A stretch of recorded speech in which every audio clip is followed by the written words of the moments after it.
केंजल का साथ चोर राही ने दिया।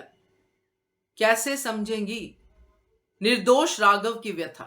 नमस्कार दोस्तों, स्वागत है आपका आपके अपने चैनल हंग्री स्पिरिट्स में। हंग्री स्पिरिट्स देख रहे सारे दर्शकों का मैं अंजू शर्मा दिल से स्वागत करती हूं। एक बार भी राही को नहीं लगा कि केंजल ने गलत किया है। क्यों लगेगा भाई, वो खुद ऐसा करती आई है, उसको तो वो सही लग रही होगी कि सही किया केंजल ने। बस जेल नहीं होनी चाहिए थी।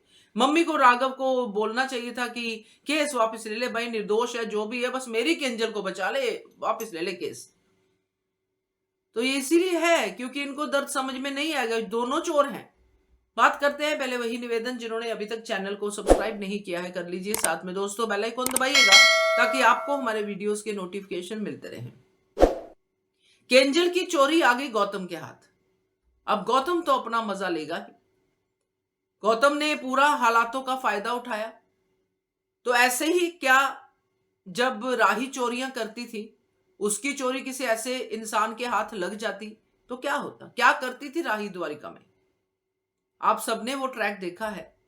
राही मुसाफिरों को ठगती थी अपने अनाथ बच्चों का पेट पालने के लिए। जस्टिफाई किया गया था कि चलो जी करती है। घर जो कमरा देती थी, कमरा किसी काबिल नहीं होता था देने के लिए, उनको बहलाती थी, वाईफाई भी है, ये भी है, वो भी है, होता कुछ नहीं था। एडवांस वगैरह कुछ लेती थी और फिर ऐसे करके वो उन बच्चों का पेट पाल रही थी। घर से भागी क्यों थी? क्योंकि उसके ऊपर डिम्पी की हत्या का इल्जाम था। घर में वापस आई, बच्चों के लिए फिर से उसने बाकी थी चोरी में, जो तांग झांग की चोरी की, भागी वापस आ गई। जो भी था चोरी तो की, चोरी तो प्रेशर में की ना। तो केंजल ने भी चोरी की प्रेशर में, इसीलिए शायद राही केंजल का दर्द ज्यादा समझ पा रही है कि क्यों पकड़ी गई भाई, पकड़े नहीं जाना चाहिए था। मगर वहां पे तुम भी पकड़ी गई थी। तुम्हारी जो कचहरी थी घर में लगी थी, इसलिए तुम बच गई।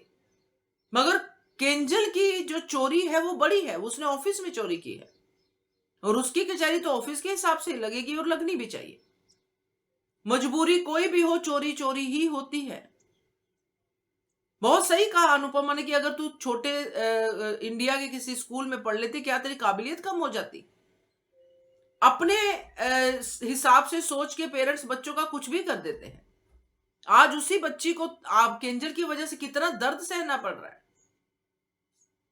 क्या पहली बार चोरी करने के टाइम पे केंजल ने ये नहीं सोचा, चलो सीसीटीवी कैमरा नहीं थे, मगर चोरी तो केंजल कर ही रही थी ना।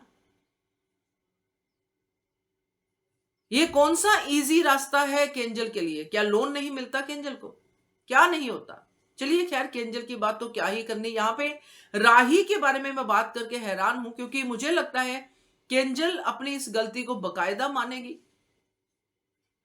और केंजल बकायदा अनुपमा से माफी भी मांगेगी दिल से कि मम्मी मुझसे गलती होगी। जाते हुए भी उसने माफी मांगी, मगर ये राही नहीं मांगेगी क्योंकि इसकी नजरों में उसकी मम्मी गलत है, क्योंकि ये राघव निर्दोष का साथ दे रही है मम्मी। मगर ये कैसे साथ दे? ये तो केंजल को छुड़ाने में लगी है, जो कि ठीक है, चलो केंजल को छुड़ा लो। केंजल को छुड़ाना अगर ठीक है तो राघव का साथ देना कहां गलत हो गया? उसकी पीड़ा क्यों नहीं समझ पा रही राही,